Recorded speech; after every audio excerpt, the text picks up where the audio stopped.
On this episode of Flying Doodles, I pack up the big red biplane and head to Reklaw, Texas.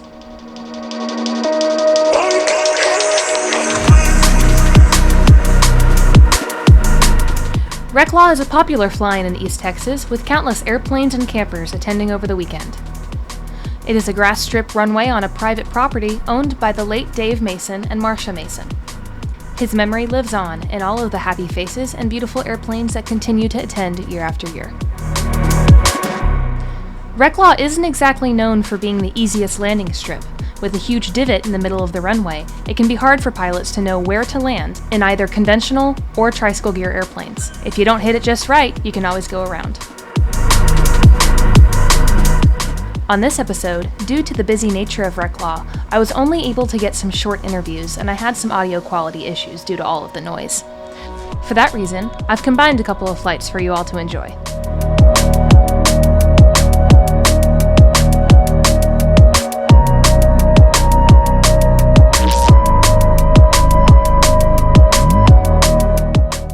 As always, there will be exclusive content of this event on our Patreon. We appreciate all of our subscribers, and remember to keep your notifications on. Mike is up first with an airplane design originating in the 20s. I'm from Fort Worth, out of Flying Oaks Airport, which is in Azle, close to Fort Worth. This is a original design 1929 Pietenpol air camper.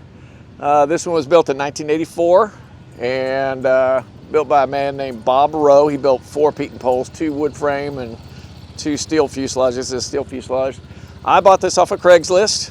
Funny story, I'm 6'2". Bernard Pietenpol, the builder, he's about 5'5".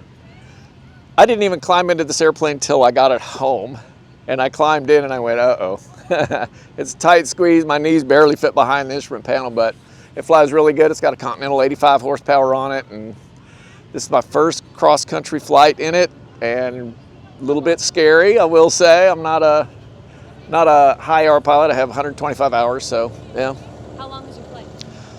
It was 3 stops because I wanted to make sure on fuel. I started at 9 a.m., got here about 1:30. So it's a 12-gallon tank, and I burn a little over 5 gallons an hour. So yeah, it goes through it much faster than I care for, but yeah. So what's your useful load? I mean, or what's maximum weight you can carry in front seat? You know, it's about I think about a little over 400. I've only ever flown it by myself. I've never carried a passenger in it. I keep it light. Pietenpols tend to be tail heavy, so I like a full load of fuel. I'm right at the rear CG when the tank is empty. So, you know, I don't know anything about the prop, to be honest. When it was on the plane when I got it, and I met some guys this morning who were telling me it's probably a Heggie, they said. Never heard, there's no names on it other than just the prop dimensions. So they said they think it's a Heggie. So I like it. It's kind of a cool scimitar prop. So I've been flying model airplanes my whole life, so I was familiar with the design, and I knew it was Cub-like, which is something that I wanted. So yeah, I like the high wing and the general characteristics of it. Flies very easily. Always loved aircraft from an early age, and I actually, in 1990, I got my A&P license, and then got out of aviation after that, went into real estate with my dad. Just always wanted to fly. It was on my bucket list, so I started flying about 5 years ago. Like I said, I'm a low-time pilot, and every time I shove that throttle forward, I'm like, oh baby, here we go. So the excitement never gets old, so especially the tail draggers, that's a fun place to be. They're better planes. So I mean, the open cockpit's fun, but you know, if you want to do it cross country, it's a different kind of world. Well, you're familiar with that, so yeah. I look at Cubs and Taylorcraft. I'll probably stay light sport for the whole time because the medical issue. I don't want to have to dive into that world. So get a little older. So, and I'm perfectly content with 2 seats. And yeah. Did you just want to go like a few flybys or? Sure, whatever you want to do. Okay, just no more than a couple of flybys. 15 minutes. Yeah. Short, yeah. Got it. 1 second. It's real small. Is it all the way out? I think this got kind of it's probably stuck on something. Oh, yeah. There we go. All good.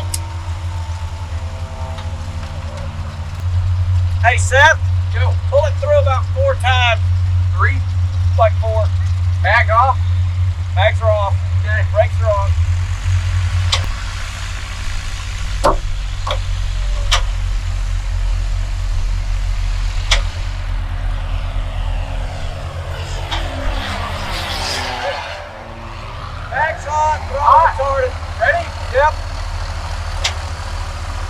keep cranking, it'll go.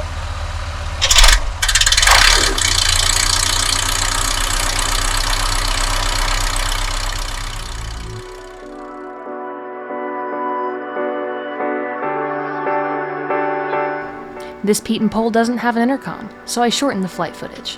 Mike didn't mention this during his interview, but I was his first ever passenger in his Pietenpol air camper. We didn't talk about it on the ground, but I figured leaning down might give him some more visibility.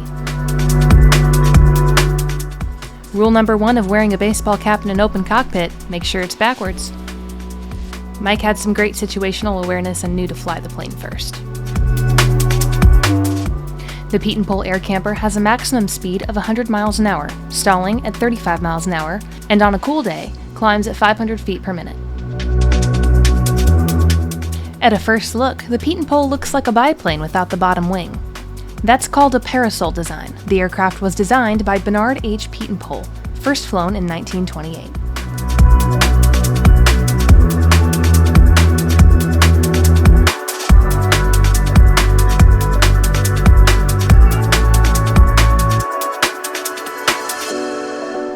After a good touch and go for the people, we came back around for a full stop, and he had a greaser of a landing.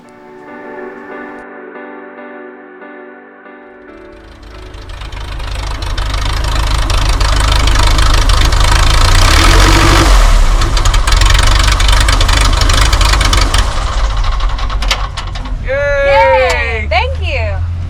You got some good footage. Oh, Right yeah. on takeoff, my hat blew everything off. No! I mean, I grabbed my headset, I'm like, oh crap. Were you wearing it forwards or backwards? Forward. Oh, yeah. Yep, Well, I yay. know better too, but Did that help you when I leaned down? And oh stuff? yes. Okay. It's funny because I was like, why is she doing that? And then I realized, Yes. I was like, I well, had it somebody really do that for me the first time, and I'm like, yeah, Yep. that helps. Well, how different was it with the passenger? Not that bad. Not that bad? Not bad. You can tell a little bit. It didn't climb as fast, but that's about it. Yeah. Landing about the same. Good, good to know. Awesome. Well, thank you so much. Yeah. That was a blast. Well, thank you so much for letting me fly with you. That was amazing. I had a blast. Yeah. And I guess I'm your first passenger, right? You are my first Oh passenger. my goodness. Yeah, I'm a How little was nervous. it? How was that visibility? Visibility was definitely restricted. I didn't even think it would be a problem until we got in the air. I was like, wow, I cannot see forward anymore. Yeah, So, definitely. Yeah, we probably should have talked about that beforehand, but that's all right. Well, that about does it for the Pietenpol, and now we move on to one of the most popular and recognizable yellow aircraft in the world. The Champ! Just kidding. My husband and I own a Champ, so I have a soft spot for them, and this one in particular is actually for sale.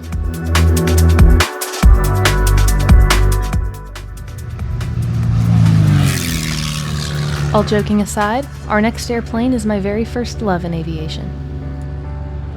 Hi, I'm Paul, I'm Callie. and this is our 1940 Piper J-3 Cub. Paul and Callie are longtime friends of mine. I've known Paul for a couple of years, and while we were at Reklaw, he asked me to take his daughter flying. This Cub has been in Paul's family for a while. First built in 1940, it weighs 1220 gross and has a 4.5-hour fuel burn. It cruises at about 70. Paul's parents first bought the airplane back in the late 80s for seaplane training to get a rating at Salton Sea Air Service, which was there until the early 2000s. In 2019, it was passed down to Paul from his father, who gave it to him in need of restoration. Now having restored the airplane, Paul flies it often with his daughter Callie, hoping that she will get more involved with the airplane, maybe even earning her license one day. If Callie decides to pursue her rating, it will make her a capable pilot, and one of the most honest and true little tailwheels out there. You ready? Reklaw. What's it?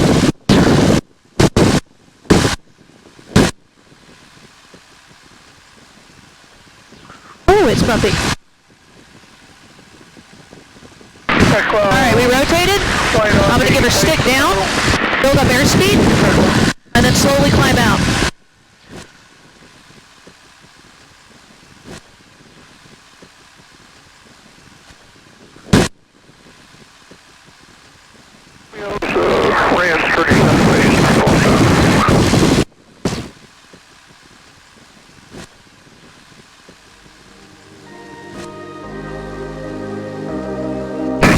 Reklaw traffic, Yellow Cub, westbound departure.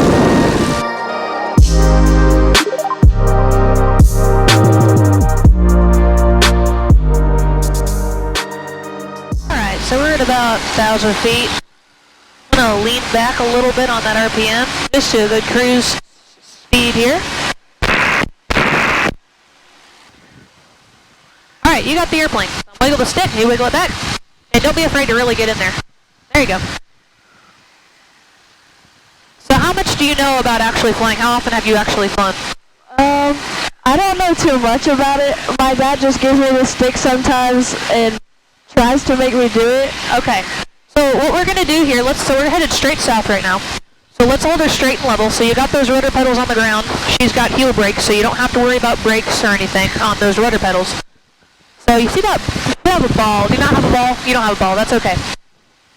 You'll it's easy to tell if you're uncoordinated if you have a little ball on the dash. We don't have that in this airplane. Some airplanes have, some don't, according to the kind of the rules they're operating under. But for now, let's just try to keep her at 1,300 feet. We're going about 65 miles an hour. So your current power setting is about 1,800 RPM. And you're doing a good job of holding it straight. Now if you want, we can try a little turn to the right. So if you look 90 degrees, if you look where my arm's going, right out that way, that's westbound. So we'll do a gentle turn. We don't have a turn coordinator in here, so we don't know how many degrees we're turning, but that's all right.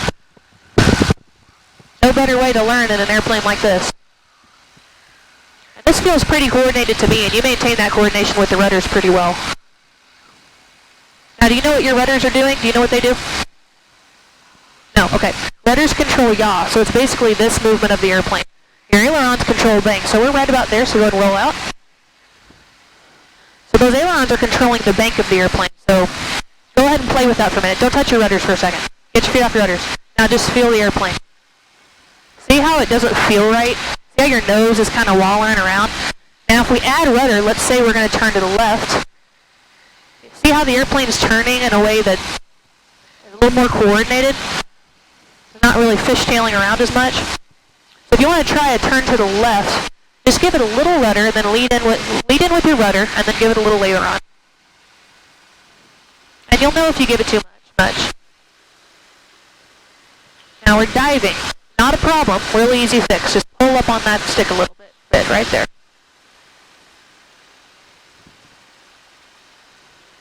Alright, now we're coming up on our southerly heading, so go ahead and roll out. Give it a little bit of right rudder. Right rudder, lead in with that, then come in with the aileron. That makes for a really pretty rollout.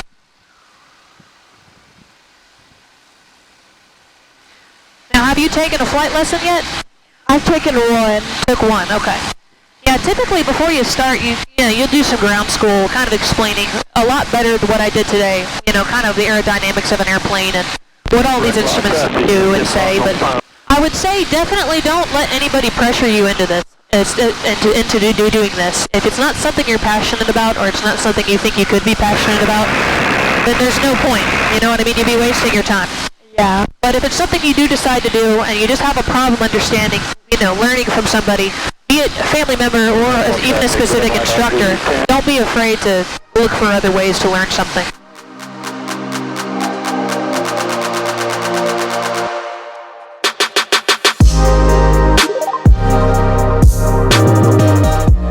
I show Callie some gentle wingovers as we head back to the strip.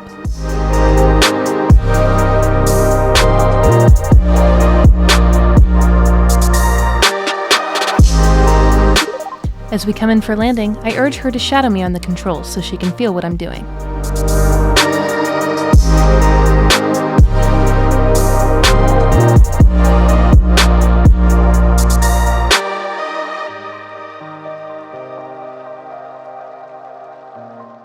Roll back stick, pin that tail. Not a bad landing for such a bumpy strip.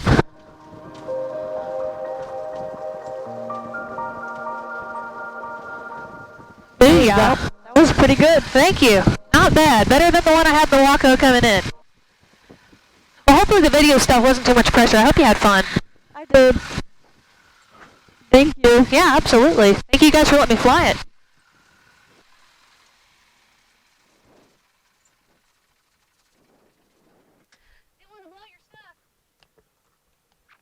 Well, Callie, that was awesome. Thank you so much for flying with me. Maybe you'll become a pilot one day, maybe not.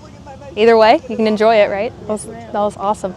Very cool. Thank you guys for watching. We're out here at Reklaw, so we're going to have a lot more content coming out for you. This Cub is just pristine, as you guys have seen in some of the beginning footage. I mean, just a beautiful airplane, and great for flying the family, so.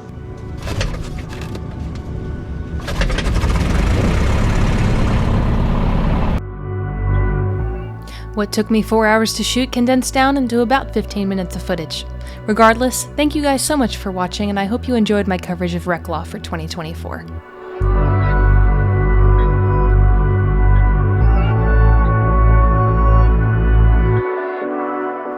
Like always, if you're interested in being a patron to our Patreon, you can find the link below. Otherwise, we'll see you next time.